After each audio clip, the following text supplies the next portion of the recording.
the Galaxy S26 Ultra is almost here, and once again, it's already being talked about as one of the most powerful camera phones of the year. That's the reputation the Ultra series has built.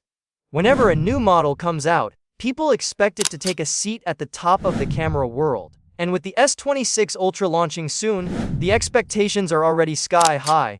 But here's the interesting part. Rumors say Samsung isn't planning huge hardware changes this time.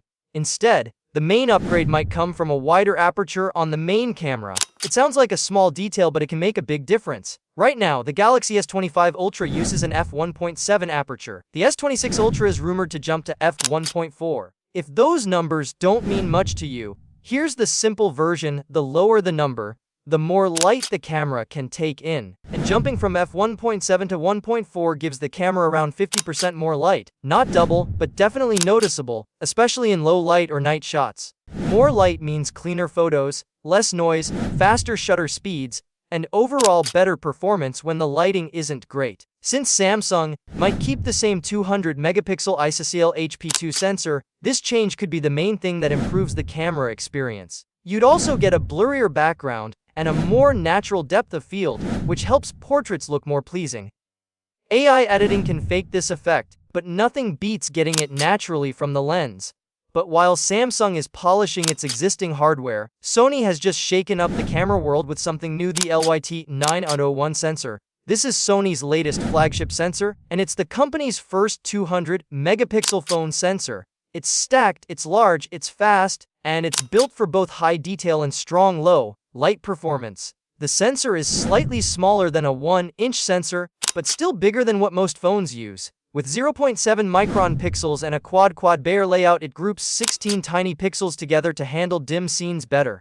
Then, AI steps in to rebuild the details when zooming or shooting at full resolution. Sony says this sensor can shoot 200-megapixel RAW at 10 frames per second and 50-megapixel shots at 30 frames per second. That's extreme performance for a smartphone camera.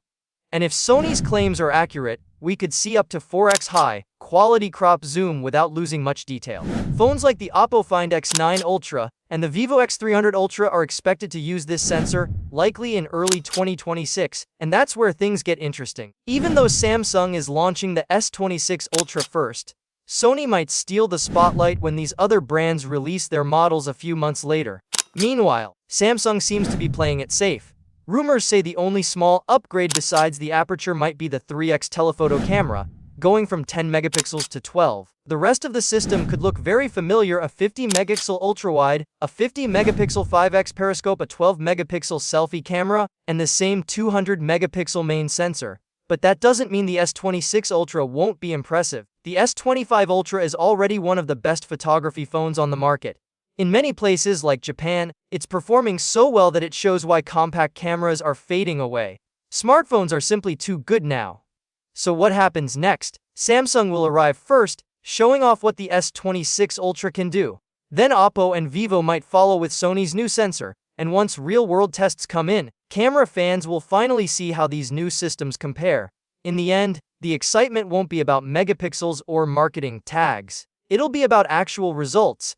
How these cameras handle tricky lighting, fine textures, fast motion, or deep shadows and bright highlights in the same shot. If Sony's LYT-901 lives up to the hype, it could push every brand to rethink how they build their camera systems in 2026. For now, the Galaxy S26 Ultra still holds its place as a powerful and reliable camera phone. And if the wider aperture really delivers a big boost, it might continue leading the pack, at least until Sony's new sensor shows up to challenge it.